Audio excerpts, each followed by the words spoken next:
Boa noite, pessoal. Sejam todos bem-vindos aqui na nossa live Livre de Leixe, em parceria com o Laboratório Ouro Fino e a Virtual Leixe. Então, hoje iremos explanar um pouquinho sobre prevenção de leishmaniose, né, e falar algumas coisas importantes sobre prevenção, né, e as principais ações que a gente toma aí no dia a dia para prevenir essa doença aí que vem trazendo muita dor de cabeça aí para todos nós no Brasil, em todos os estados hoje, né? Antigamente a gente falava em zonas endêmicas, hoje a gente tem um país endêmico, né? Obviamente que algumas regiões do Brasil com uma concentração maior, mas a gente tem presente a doença em praticamente todos os estados. Tá? Vamos começar nosso compartilhamento de tela aqui, uma apresentação que nós preparamos. Num segundo momento a gente vai falar, o pessoal do laboratório vai dar um recado para vocês, né? Vai falar sobre alguns produtos que são utilizados e muito bem utilizados na questão da prevenção. E no final a gente vai fazer um sorteio, né, que é o sorteio da nossa mentoria Leixe Fácil, que é uma mentoria que a gente tem do Virtual Leixe, que fala sobre diagnóstico, prevenção, tratamento, né, monitoramento de leishmaniose, com as diretrizes do Brasileixe, né, que são as diretrizes oficiais aqui no Brasil. Então, para quem tiver até o final, a gente vai fazer o sorteador ali de todos que deixaram um e-mail e a gente vai prestigiar essas pessoas com a mentoria. E junto com a mentoria, a gente tem o nosso grupo, né, de discussões de casos, que é o grupo de WhatsApp, onde todos que entrarem vão estar aptos a discutir casos, enfim, todos os... Obviamente, médicos veterinários. A live é para todos, né, mas a mentoria é para os médicos veterinários. Certo? Então vamos começar aqui compartilhando a nossa tela. Vamos falar um pouquinho sobre prevenção de leixe, tá? Lembrando, né, que agosto verde claro, é o mês da prevenção da leishmaniose. Não é à toa que está todo mundo falando aí em grande escala dessa doença complicada e a Ouro Fino resolveu promover o laboratório Ouro Fino resolveu oferecer para todos, né, interessados essa questão da prevenção aí mais esmiuçada, mais técnica, né, para quem tiver, para todos vocês que têm interesse na doença. Mas vamos lá. Então, a prevenção da leishmaniose é um desafio para todos nós. Como eu falei no começo, zonas endêmicas hoje, né, estão espalhadas por todo o Brasil. Cada região do Brasil com as suas particularidades, né, de flebótomo, ou de transmissão, né, algumas regiões do Brasil com alguns flebótomos silvestres, outras, na sua maioria, com o nosso Lutzomia longipalpis, que é o principal vetor da doença, né, mas praticamente a doença está, né, em todos os estados do Brasil aí. E vamos lá, vamos explanar um pouquinho sobre isso aí. Falando da doença em si, ela é considerada uma das doenças mais negligenciadas ao longo da história, né? É uma doença bastante antiga, né? E prevalente demais aqui na América do Sul, em boa parte da Europa, né? Em outros países como Índia, enfim, na África. São países onde a gente tem bastante e uma doença bastante negligenciada, porque a gente vai falar alguns dos motivos, né? Especialmente pela dificuldade de entendimento da doença, do ciclo da doença, do ciclo de transmissão. Então, é uma doença em que os governantes precisam ter políticas específicas para essa doença, para que se possa prevenir de fato, né? E não ficar enxugando gelo, como a gente diz, né? Que fazendo eutanásia em animais e, consequentemente, não tendo nenhum resultado na questão de diminuição de casos humanos, que é o grande foco, né? Não é só os animais, a gente tem grande quantidade de casos humanos e esse é o principal foco dos governantes, né? Diminuir os casos caninos para diminuir os casos humanos. Então, ela está entre as doenças infecciosas mais negligenciadas no mundo. Então, dentro das doenças parasitárias, aquelas que menos ações os governantes têm em relação especificamente a ela. Então, é considerada isso, né, como uma doença extremamente negligenciada. E por quê? Né? Como eu falei para vocês, dificuldades de conceitos, né, na questão de prevenção, dificuldade de ações, né, preventivas na eliminação do flebótomo e dificuldades na questão do preconceito sobre a transmissão, né? A gente ainda tem pessoas que insistem em eliminar animais como se os animais positivos fossem a forma principal de transmissão da doença, e a gente sabe que não é.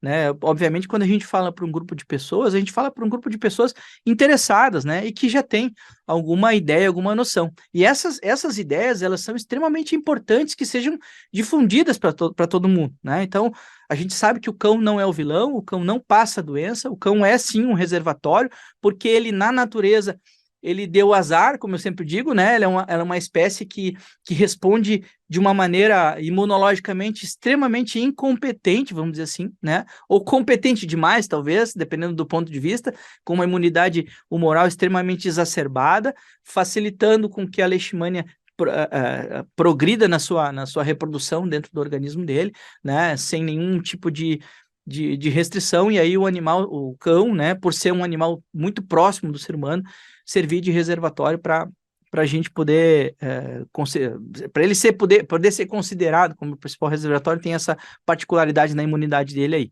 tá? Então, sobre o preconceito, a gente vai ver, e vocês já devem saber, né? O cão não é o vilão. O cão, ele é um reservatório onde o mosquito vai picar e vai levar adiante, né? Existem outras formas de transmissão que nós vamos falar também um pouquinho aqui, mas a principal forma de transmissão ainda é a picada do flebótomo, do flebotomínio, né? O Lutsomia longipalpis. Mas vamos lá, vamos adiante. Dentro das ações recomendadas a gente tem que ter noção o que é a forma legal, a forma correta de se prevenir.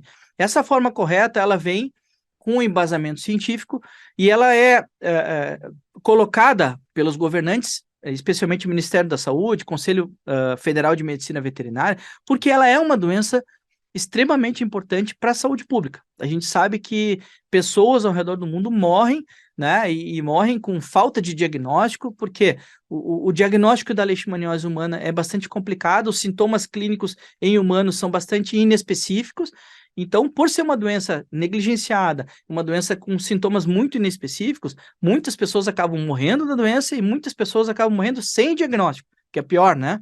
Sem nenhum tipo de investigação. Então, se criou 2 manuais, né, que são os manuais do Ministério da Saúde e o manual do Conselho Federal, e ambos, né, eles convergem para algumas coisas importantes, algumas ações recomendadas, as principais ações recomendadas, elas são comuns nessas 2 entidades que são, né, que a gente leva como base aí para a legislação e para a prevenção da leixa. Então, tanto o Conselho Federal quanto o Ministério da Saúde, eles falam em controle da população canina errante, ou seja, controle populacional de cães de rua, né? Programas de castrações, programa de redução dessa população canina de rua, isso é extremamente importante para diminuir a disseminação, sempre pensando que o cão é o principal reservatório. Então, se tu tem uma população controlada na questão sanitária, na questão de quantidade de animais de rua, tu tem um controle na sanidade desses animais, tu tem um controle na reprodução desses animais, então esses animais que também passam, né, um para o outro na questão da relação sexual e da relação de mãe para filhotes. Então, é extremamente importante a questão de castração e de controle dessa população errante aí, nas grandes cidades, especialmente, tá? Outra coisa importante, né, é a doação responsável de cães, especialmente de cães, né, mas de cães e gatos, porque a gente vê uma quantidade bastante grande de ONGs e de projetos aí que acabam arrecadando animais, né, para ajudar, enfim, e acabam fazendo o seu trabalho ali e doando esses animais. E é imprescindível que esse programa também esteja dentro dessas entidades, porque a gente sabe que é dali que esses animais vão se espalhando, né? Esses animais não ficam fixos em determinadas regiões. Eu tenho clientes que foram adotados aqui na nossa região, mas que já andaram para o interior do estado, andaram para outros estados e acabam voltando para cá, animais positivos, sem nenhum controle. Então, a gente sabe que esse trânsito de animais existe, né? Não é só a questão da existência do flebótomo. A gente tem animais reservatórios passeando pelo país e por conta dessa dificuldade nesse tipo de controle. Então, a doação responsável se faz também com controle da doença, com a testagem dos animais e principalmente com as ações de repelência naquele animal que porventura for doado. Outra ação importante também que pode ser considerada é o uso de telas, né?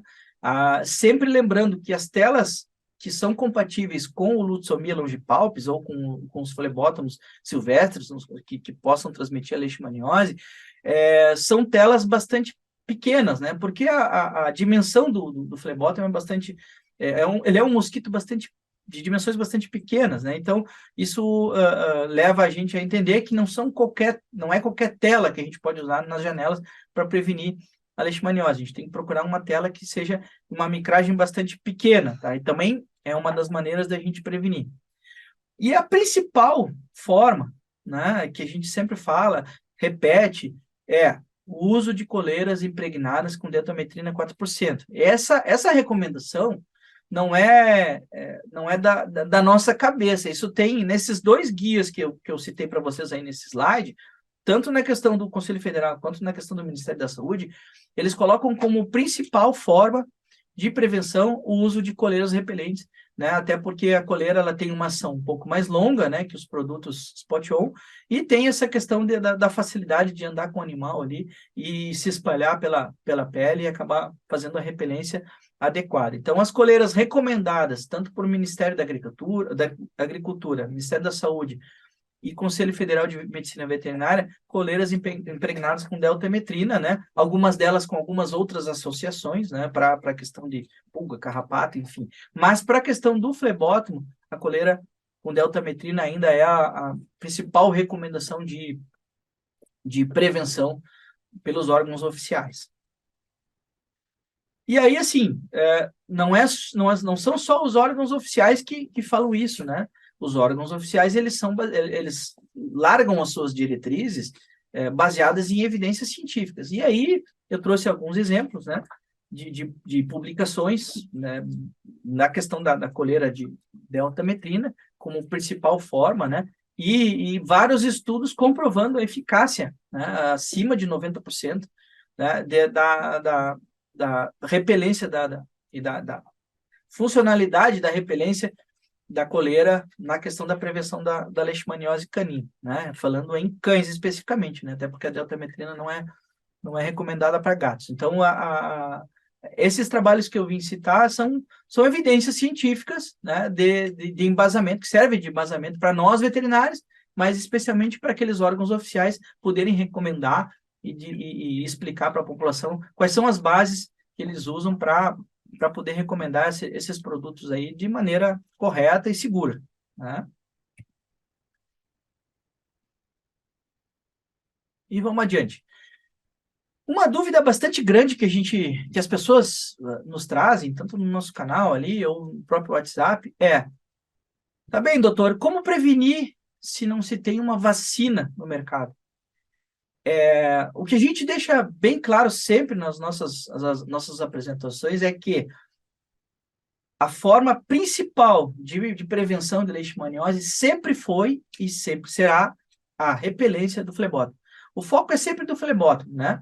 O foco no cachorro é por ele ser um reservatório, mas se não tiver o flebótomo, né? Se esse animal tiver castrado, se ele tiver controlado, não tem transmissão da doença. Então, a gente coloca como principal forma de prevenção ainda, né, é a repelência. As vacinas, a gente sempre tem que lembrar que a vacina existente, que saiu do mercado há pouco tempo, ela nunca foi uma forma de prevenção a nível de população. Por que isso? Porque existe uma grande diferença entre a vacina para vírus, que é a vacina que a gente está acostumado a aplicar, a vacina para cinomose, parvo, ou mesmo bactéria, no caso da leptospira. Existe uma grande diferença entre vacina de raiva, vacina de sinomose, e a vacina para protozoário, que é a vacina que a gente usava para leishmaniose. No caso da leishmaniose, o problema, a etiopatogenia, a patogenia da doença está envolvida com resposta imune humoral, de anticorpos, exacerbada. Então, não tem como a gente aplicar uma vacina que estimule a produção de anticorpos, que é justamente o que a doença causa. Então, a vacina ela era muito mais uma imunoterapia do que uma vacina de prevenção. Então, ela não evitava que a leishmania entrasse no organismo e fizesse o estrago. O que ela fazia era o quê? Era, entre aspas, ensinar o organismo a responder de maneira correta. A gente tem, basicamente, assim, para vocês entenderem, tem duas maneiras: imunidade celular e imunidade humoral. A doença é justamente isso. A leishmania entra e estimula de maneira muito grande a imunidade humoral. Então, produz muito, muito anticorpo. E esses anticorpos, em grande quantidade, juntamente com um antígeno, formam o que a gente chama de imunocomplexos. E são esses imunocomplexos que, depositados nos rins, né, enfim, no baço, no fígado, nas articulações, na pele, são esses imunocomplexos em excesso que causam a doença clínica. Então, o que a doença fazia, a vacina fazia? Ela não evitava a entrada da leishmania, ela simplesmente desviava a rota de imunidade para a imunidade certa, que é a imunidade celular. Então, consequentemente, não tinha a resposta imune por anticorpo. Então, o que eu quero resumir com isso é que a vacina nunca foi uma forma de prevenção, e aí nunca foi considerada por ninguém uma forma de prevenção a nível de população. A nível de população, que é onde a gente tem que focar mesmo, é a repelência do mosquito, é o controle do mosquito no ambiente e as outras ações que nós vamos falar mais adiante. Junto com isso, junto com a questão da repelência, eu trago aqui uma colaboração com as isoxazolinas. O que são as isoxazolinas? São os produtos em comprimido que se tem hoje, né? Aqui eu trouxe 2 exemplos. Esses produtos, eles não são repelentes, eles não servem para utilização como repelente do mosquito. Então, se tu tem um animal negativo, não vai servir tu usar um comprimido. Mas aqueles animais que já são positivos, se forem tomar esse comprimido e porventura já estiverem de coleira e porventura uma infestação muito grande de mosquito passar pelos 90 e poucos por cento de eficácia que a vacina confere para nós, a gente tem um animal já com um comprimido desses que vai fazer com que o mosquito pique, né, e morra. Se o animal é positivo, ele não vai transmitir para o flebótomo, porque ele vai deixar, entre aspas, de ser o reservatório, porque o mosquito vai picar e vai morrer, né? Então, ele não vai fazer a repelência que a coleira tem, não vai prevenir a doença nos animais que não tem, né? Mas naqueles positivos ela vai servir bastante, porque aquele flebótomo que picar vai morrer, ou seja, também vai ajudar a fazer um controle populacional do flebótomo, tá? E, consequentemente, da doença, né? Então, aqueles animais positivos vão acabar não transmitindo por flebótomo, e aí a dúvida das pessoas, né? Muitas pessoas acabam perguntando para a gente ali. Eu tenho um cachorro positivo. Hoje mesmo eu atendi um casal assim. Eu tenho uma criança pequena e eu tenho um animal positivo, né? E esse animal positivo ele não estava confirmado, não estava em tratamento ainda. O que eu faço? Se tu usar uma coleira boa, né, com deltametrina e usar uma isoxazolina, além de tu repelir o mosquito e o teu animal não servir de reservatório para picar o mosquito, picar ele, picar a tua criança, ele também vai servir para, a isoxazolina também vai servir para matar aquele flebótomo que, porventura, picar aquele animal positivo, enquanto esse animal positivo não tiver um tratamento adequado, né? E a gente sabe que o tratamento da doença não é um tratamento muito popular, né? Mas ele também, ele diminui bastante a infectividade dos positivos, tá? Enquanto esse animal não era diagnosticado e tratado, ele usando a coleira adequadamente e usando a isoxazolina, ele vai fazer sim com que a filhinha dela que dorme do lado da cachorra não pegue a leishmaniose do mosquito, nunca do cachorro, do mosquito, tá? Então, essa é a forma que a gente vê, né, de colaborar assim, tanto com a repelência, na questão da coleira, quanto da morte do flebótomo através tanto da coleira quanto da isoxazolina. Particularidades e dúvidas frequentes na utilização de coleiras repelentes. Isso aqui são coisas que a gente recebe, dúvidas que a gente recebe praticamente todos os dias, né? E eu mesmo tenho cães, eu sei que a gente tem muitas questões, né? A coleira, por vezes, vem a questão do banho, né? Posso dar banho com a coleira, né? Algumas coleiras permitem, outras não, né? Mas o que a gente o que a gente fala bastante assim, quando a gente vai dar um banho no animal e usa um produto químico, né? Um shampoo normal não teria muito problema, mas um shampoo terapêutico, um shampoo mais forte pode causar problema. Na dúvida, o que a gente faz? A gente retira, especialmente essas coleiras, as melhores, as marcas melhores, eu estou falando aqui no caso da Livre, das outras, a gente consegue retirar com facilidade essa coleira e colocar com facilidade. Então, a água em si não vai causar muito problema, né? Mas daqui a pouco tu tem um shampoo especial, alguma coisa que possa alterar quimicamente, a gente não pode generalizar essa regra, né? Pode dar banho, pode usar qualquer produto, porque a gente sabe que tem inúmeros produtos e esses produtos podem reagir com a coleira. Então, na dúvida, a gente tira a coleira, dá um banhozinho, daí algumas pessoas ainda perguntam, né, seria a terceira pergunta ali do nosso slide, o banho não retira o efeito da coleira na pele, porque a gente sabe que a coleira ela espalha o princípio ativo por cima da pele, na camada gordurosa. Então, a coleira, o banho retira um pouco da camada gordurosa.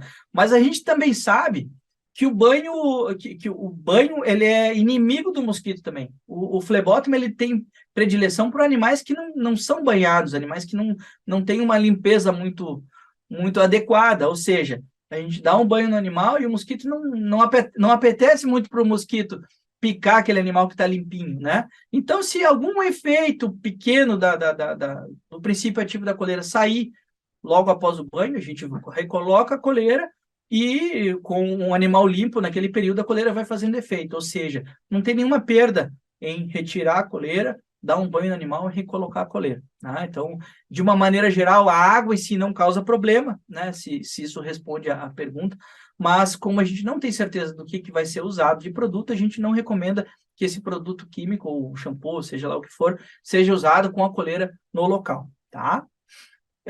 Quão justa essa coleira deve ficar no pescoço? Né? A gente recomenda, a maior parte delas, 2 dedos, né? Coloca a coleira justinha e coloca 2 dedos, porque ela precisa ter um contato com a pele, ela precisa ter uma proximidade com o calor da pele para poder se espalhar. Tá? Então, ela precisa desse contato mais próximo aí para fazer um bom efeito, tá? Então, não adianta colocar aquela coleira frouxa, solta, vai fazer algum efeito, mas não vai ser o mais adequado e a gente acaba botando fora um produto de alta qualidade aí que pode estar salvando a vida do animal muitas vezes, né? Então, a gente tem que prevenir a picada do mosquito e tem que estar com um produto adequadamente aplicado. Então, respondendo a pergunta ali, o banho não retira o efeito, tá? Ele reduz um pouquinho, mas naquele período que o animal se mantém limpo também, o mosquito não vai chegar por conta dessa limpeza aí da pele, né? E sobre as alergias, isso aí tem muita gente que pergunta para nós, assim, no dia a dia, sobre as alergias na utilização das coleiras. Muitas pessoas colocam a coleira e as coleiras fazem ferida, enfim. A gente sabe que cada animal responde de um jeito. A gente tem uma família lá de animais, às vezes todos eles parentes, né? E nem sempre eles respondem da mesma maneira. A gente fala de casos de hipersensibilidade, ou seja, de alergias. E as alergias são individuais, né? Um animal pode ter, outro pode não ter. Em geral, né, o questionamento maior é o quê? Se a alergia é a fricção do produto, vamos dizer assim, ao contato do produto, do polímero diretamente com a pele, ou se as alergias são diretamente ligadas aos princípios ativos. Em geral, o que a gente responde em relação a isso é que as alergias ocorrem pelos princípios ativos e pelo polímero. E cada coleira tem um polímero diferente, cada marca de coleira tem um polímero diferente. Ou seja, se por acaso teve alergia à coleira A, não necessariamente vai ter alergia à coleira B. Né? O que a gente fala é que se aquilo fez ferida no pescoço, a gente recomenda usar um produto spot on, produto de uso no dorso, né, de uso externo, até a cicatrização total e depois retorna para a coleira. Né? E se aquela coleira X fez um processo alérgico, troca para a coleira Y, né? De preferência sempre na mesma qualidade, assim, para a gente não perder o efeito, né? O efeito correto. E muitas pessoas vêm com receitas mirabolantes em relação a coleiras, né? Tem coleiras hoje à base de óleo de ninho, de algumas ervas aí repelentes de mosquito. O que vocês têm que ter em mente é que para a gente utilizar e ter certeza que o produto vai repelir o flebótomo, a gente tem que ter produto e, com estudo, com trabalhos científicos que comprovem a ação. Não adianta a gente dizer assim, mas a minha mãe dizia que o óleo de nim repele a, a, a planta X. Não adianta, tá? A gente tem que se basear em regras, em leis, né, em manuais que tenham um respaldo científico. Se a gente não tiver um respaldo científico, a gente não pode usar, especialmente falando aqui entre veterinários, né? A gente costuma recomendar coisas e se aquilo não dá certo, a responsabilidade é nossa. Nós somos agentes de saúde e nós temos que nos responsabilizar por tudo aquilo que a gente recomenda. Ou seja, a gente tem que ter respaldo do laboratório e de trabalhos científicos de tudo aquilo que a gente for recomendar. Tá? Então, assim, alergias são comuns? Não, não são comuns. São reações individuais e que podem ser contornadas como uma reação alérgica a qualquer produto. Né? Tem pessoas que comem determinados alimentos, têm alergia, né? Tem animais que tomam determinados medicamentos e têm alergia, a coleira é do mesmo jeito. Então, tem princípios ativos e tem indivíduos. Esses indivíduos vão reagir, como o próprio nome diz, individualmente, né? Cada um da sua maneira a determinados produtos. Tá? Então, não tem uma marca de coleira que cause alergia, que cause lesão. Tá? E isso tem que ficar bem claro. São produtos testados e altamente testados, né? Para poder ser recomendados assim, para essa quantidade de pessoas aí que a gente acaba recomendando. Outros métodos importantes, né, de prevenção, e a gente falou já lá no início, né, pacientes em zonas endêmicas, né, hoje vai contra tudo que eu já falei lá no começo, né, porque a gente considera o Brasil zona endêmica, mas a gente sabe que tem regiões do Brasil que tem uma concentração muito grande de leishmania, então, especialmente nessas zonas mais endêmicas, esses animais precisam estar com a imunidade reforçada, tá? A gente, já entrando no item 2 aqui, a gente tem que testar esses animais como forma preventiva. Aqueles pacientes que vão no nosso consultório para fazer prevenção de doença, que vão para fazer vacina, que vão para fazer vermífugo, vão fazer antipulga, eles precisam ser testados. Por quê? A gente sabe que leishmaniose não tem cara. Leishmaniose não tem uma sintomatologia patognomônica. Ela não tem. Obviamente que tem algumas lesões de pele que são muito características, mas podem ser encontradas em outras dermatopatias também. Então, a gente costuma dizer, leishmaniose não tem cara. E 60% dos pacientes positivos são assintomáticos. Aí ferra todo o nosso programa de prevenção se a gente não testa aqueles animais que estão numa condição corporal boa, sem lesão de pele, que estão comendo, que estão engordando. Esses animais precisam sim ser testados, especialmente se for em zona endêmica, tá? Eu ouço muita coisa, muita gente falando e especialmente depois que saiu a vacina, né? Alguns veterinários até falando, né? No momento que sai a vacina do mercado, não tem mais por que testar. Totalmente errado. A gente sabe que a vacina não é nunca foi a principal forma de prevenção e a gente tem que saber mapear aqueles animais que são positivos. Né? A coleira é para todo mundo, positivo, negativo, não precisa testar para usar coleira. Né? Mas para a gente mapear, né? Isso a gente aprendeu muito com a pandemia, né? A gente passou por uma pandemia onde os médicos recomendavam testem, qualquer sintoma, testem. Por quê? Porque os órgãos de saúde eles precisam saber onde é que estão os positivos para justamente montar estratégias de prevenção. Né? A gente está falando em coleira, mas tem estratégias de prevenção, de limpeza de ambientes que as prefeituras podem, né, tomar. A gente pode ter estratégia de diagnóstico na medicina humana que vai ser mais intenso ou não, dependendo do número de animais infectados e notificados naquela determinada região. Então, é muito importante, especialmente falando para os veterinários, que esses animais sejam testados e sejam notificados.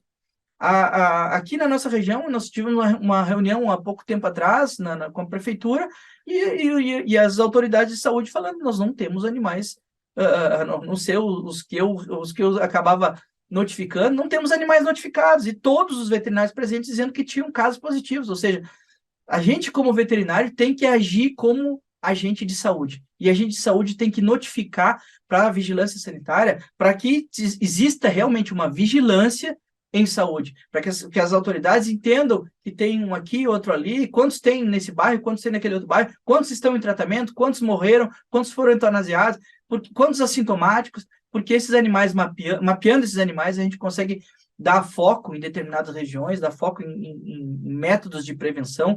Tem muitas prefeituras que já estão distribuindo coleiras para a população em geral, para as zonas mais pobres, com uma presença maior de leishmania, mas para tomar esse tipo de ação, as prefeituras, tem muita gente que gosta de falar mal de agentes de saúde, mas os agentes de saúde eles têm que se basear em números, eles têm que ter números de animais positivos e doentes para poder focar na prevenção em determinadas regiões, né?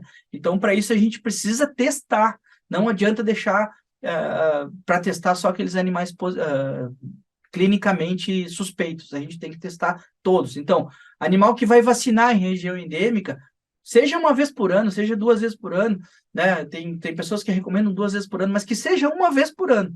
Quando vai vacinar, faça o teste da leishmaniose, teste rápido que seja, que a gente sabe que não é um teste de diagnóstico, mas já nos dá um alerta em caso de positividade, tá? Então, a gente precisa ter uma amostragem para a gente poder criar estratégias de controle da doença, tá? Então, eu estou falando aqui de veterinário para veterinário, para que depois a gente não reclame lá que a nossa prefeitura, que a nossa região, né, não tem ações em vigilância e saúde, tá? Então, isso é papel do veterinário também, notificar e fazer essas testagens, e testar e notificar os suspeitos também, porque mesmo que a gente diga que o teste rápido não é uma forma de diagnóstico, a gente sabe que em algum momento ele teve contato com a leishmania, senão não iria positivar. Então, mesmo que a gente vá confirmar com ELISA ou não, é importantíssimo que a gente notifique também os casos suspeitos, porque esses casos vão servir de número para que as ações de vigilância sejam melhores. Tá? Então, seguindo, castrações em massa e programas de controle populacional, nós já falamos lá no começo, né? As prefeituras, todas elas têm que ter um controle de população errante, né? O controle de população se faz retirando os animais da rua, castrando, dando condições de saúde, fazendo, sei lá, feiras de adoção, enfim. Não que nem no passado, que as pessoas arrecadavam os animais de rua, levavam para um centro de zoonose para eutanasiar todo mundo. Eu sou de um tempo que, né, numa prefeitura próxima aqui onde eu estou, fazia isso, né? Trazia, ela enchia os canis da prefeitura, e aí até dito por uma colega que dizia assim, eu tenho lá 80 animais, daí eu vou escolher aqueles mais novinhos para tratar e doar, e aquele lá que é pretinho, que é velhinho, esse nós vamos passar. E eles faziam isso em massa, tendo leishmaniose ou não. Então esse controle populacional já não é mais permitido, não é mais bem visto, nunca foi, né? E cada vez mais a gente está tentando evitar. Mas o controle da população de rua tem que ser feito de alguma maneira. Tá? Então, castrações em massa são necessárias, campanhas são necessárias que sejam realizadas em grande quantidade para que a gente possa controlar um pouquinho mais essa população de cães de rua. E, por fim, assim, numa maneira mais pontual, os cuidados em selecionar doadores de sangue. E eu imagino, eu tô aqui no sul do Brasil, onde a gente tem uma quantidade razoável de casos, né? Mas tem regiões que a gente sabe que, sei lá, 7 a cada 10 são positivos. Tu imagina a dificuldade para selecionar cães para doar sangue nessas regiões. Então, a gente tem que ter, em todo o Brasil, um cuidado muito grande para selecionar cães doadores de sangue. Então, os doadores de sangue, eles precisam estar muito bem protegidos, né, e testados e retestados, para que não se dissemine a doença também por via transfusão de sangue. Para dar só para expandir um pouquinho mais a nossa questão da prevenção, né? É importante que as pessoas entendam, especialmente naquelas regiões onde tem uma maior concentração, tá? De leishmania, né? A gente tem alguns princípios ativos que são imunomoduladores. Então, quando a gente fala naquelas regiões onde tu tem 7 para cada 10 positivos, né? Isso não necessariamente doentes, mas positivos, a gente precisa reforçar a imunidade desses animais positivos e não doentes, né? Os assintomáticos, né? Aqueles 60% de positivos. Como é que a gente faz isso? Eu trouxe aqui alguns exemplos de princípios ativos que são imunomoduladores, né? São suplementos que agem a nível de intestino, especialmente as beta-glucanas, os nucleotídeos, São produtos que são imunoestimulantes, são estimulantes de imunidade TH1, são estimulantes de macrófagos dentro do intestino, né, que são as beta-glucanas, que a gente utiliza muito na questão de tratamento, né, esses suplementos com beta-glucanas. É importante que nessas zonas endêmicas a gente também suplemente animais sadios, né? Testar e suplementar, para que, se porventura esse animal der uma escapada num mosquitinho e picar e transmitir a leishmania, a imunidade de TH1 prevaleça e esse animal não fique doente, né? Porque o grande problema não é só adquirir o parasita, mas sim responder de maneira errada, né? Então as beta-glucanas ajudam muito isso. Esses outros aqui, glutamina, ômega 3, os probióticos e os pré-bióticos, são ativos extremamente importantes para a modulação do intestino. E o que tem a ver o intestino, né? A gente sabe que o intestino ele é responsável por a grande maioria da resposta imunológica. A grande maioria das células imunológicas estão dentro do intestino. Então, não adianta nada a gente... por isso que a gente fala que a gente morre pela boca, né? Os cães é a mesma coisa. O que a gente come, o que a gente coloca dentro do nosso estômago é diretamente relacionado com a nossa saúde. Então, esses produtos, a glutamina é extremamente importante, tanto no tratamento quanto na prevenção, porque a glutamina ela é considerada o combustível dos enterócitos, que são as células do intestino. Então, as junções das células intestinais, a barreira intestinal é extremamente reforçada, no caso, quando o animal é suplementado pela glutamina. Então, além de tu estimular TH1 com beta-glucana, é importante a gente ter um produto à base de glutamina para dar essa saúde intestinal. A mesma coisa eu falo do ômega, né? O ômega, eu digo que deveria ser usado por qualquer animal, qualquer pessoa, né? Um suplemento extremamente importante para a questão da imunidade, para a questão da pele, a qualidade da pele, para a questão cardíaca, enfim, para tudo, né? O ômega 3 é extremamente importante que esteja balanceado na dieta do animal. E muitas rações não têm essa qualidade. Então, é importante que produtos à base de ômega 3 sejam utilizados para manter esse animal saudável. A gente sabe que o brasileiro tem dificuldade em pensar em prevenção, né? Então, uma suplementação com produto de qualidade vai conferir uma saúde intestinal diferenciada, tanto para aqueles animais que recebem tratamento, quanto para aqueles animais que são sadios, né? Que porventura podem estar contaminados com a leishmania. E os probióticos e os prebióticos, né? Que são os bichinhos bons ali que estão dentro do intestino, eles vão ajudar também na questão da absorção, na questão da metabolização ali dentro do intestino, de tudo que o animal for se alimentar. Então, o prebiótico é o alimento do probiótico, né? O probiótico é a bactéria boa, é aquela que vai conferir um bom equilíbrio, né, microbiológico dentro do intestino. Tá? Então, são essas as formas que a gente tem de prevenção aí na questão dos ativos imunomoduladores, certo? E é o que eu sempre falo, né? A informação salva vidas, né? Eu agradeço a Deus em primeiro lugar e a todos os colegas, ao Laboratório Ouro Fino por nos dar essa oportunidade. Os nossos contatos estão aqui e agora eu vou pedir para a minha colega do laboratório dar uma pequena explanação para vocês a respeito da coleira, da forma de prevenção que a gente tem hoje, né, da Ouro Fino. Momento.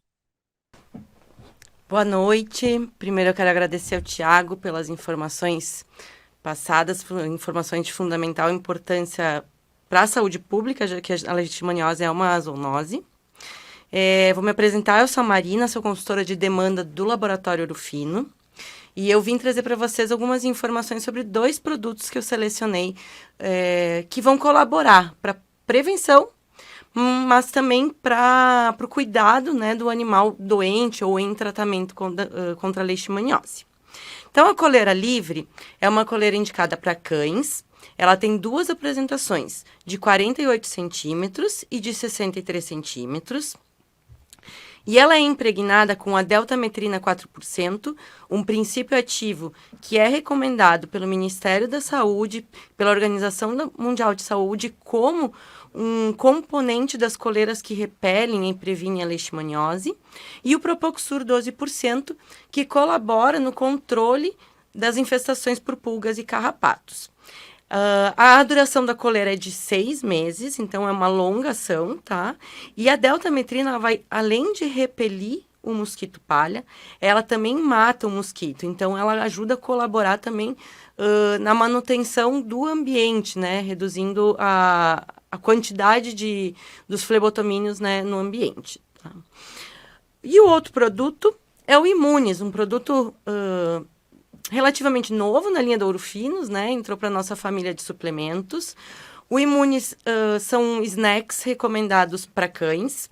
Eles colaboram com a imunidade do cão. Então, aqui é a sugestão, né, como o Thiago mesmo falou, do uso em cães ainda não positivos, mas especialmente cães em tratamento ou na manutenção da imunidade dos cães que são positivos.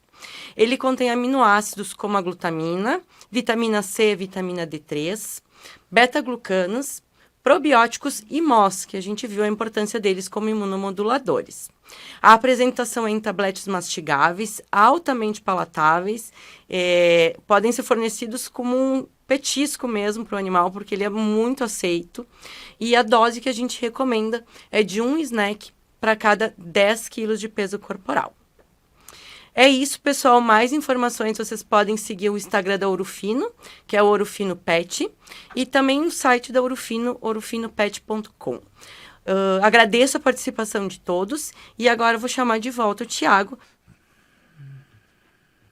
Leishmaniose, tratamento sim, eutanásia não. Exatamente isso que a gente prega, viu? Vamos lá, ver se a gente convence a maior parte das pessoas aí, né? Qual o melhor teste? Lilian Lunardi. Na verdade, não existe o melhor teste. A gente tem... o melhor teste, ele é adequado para cada situação. A gente tem o teste rápido, que é feito dentro do consultório e é feito em massa pelas autoridades de saúde para mapear a doença. Não serve como um teste diagnóstico, mas é um teste barato, que é utilizado em massa, assim, quando a utilização quando se precisa fazer em um maior número de animais, ele é o mais adequado. A gente tem a primeira linha de sorológicos importantes assim para diagnóstico em relação ao tratamento, que é o ELISA e o RIF, que a gente utiliza assim como padrão ouro, né, que é feito uma sorologia feita específica para leixe.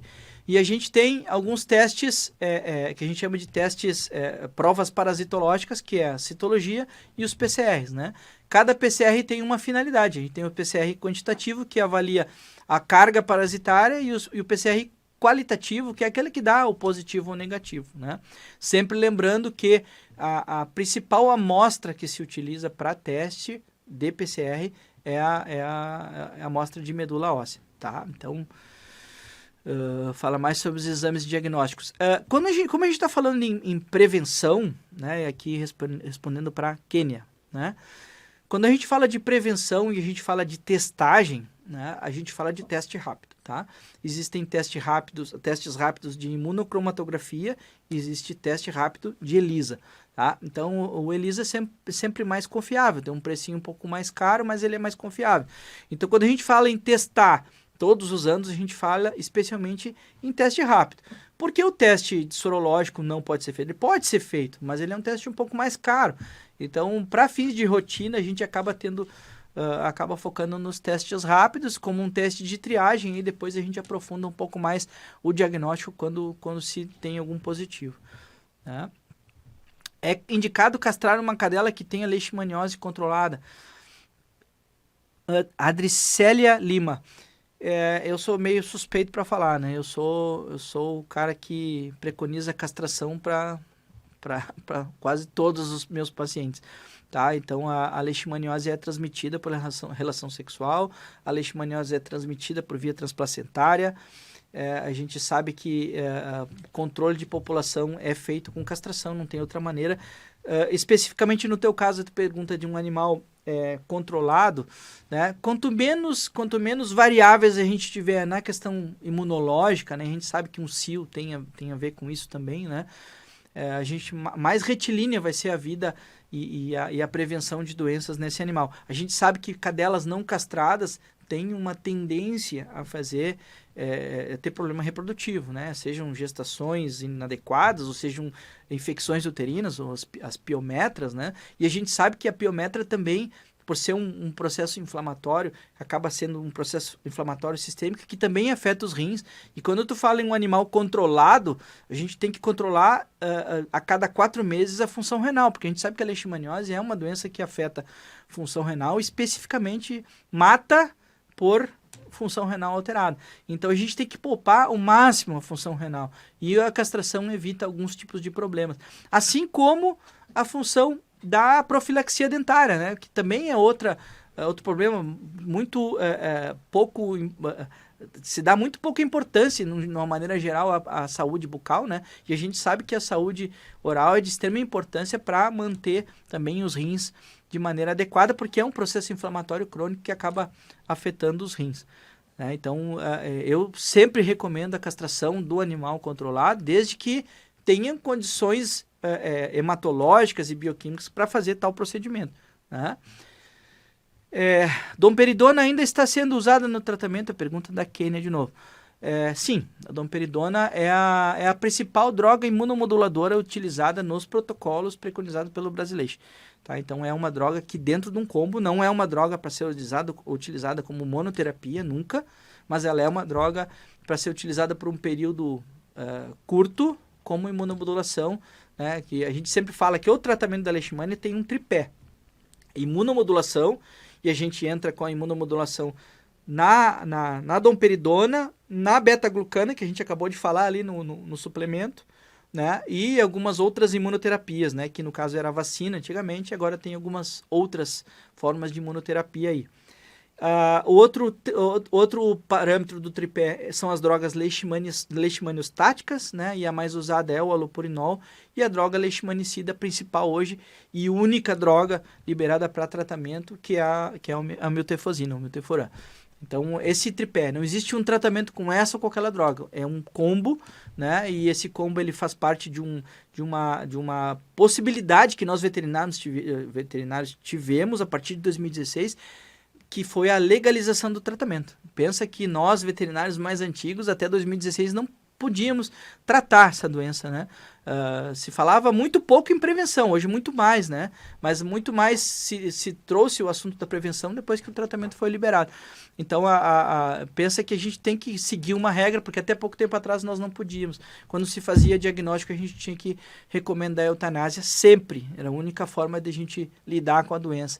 Então, nós ficávamos numa sinuca de bico, né? Tu pegava um animal, às vezes, com saúde clínica, né? Que era o amor da vida daquele casal, daquela família, e tu tinha que recomendar a eutanásia porque ele era positivo.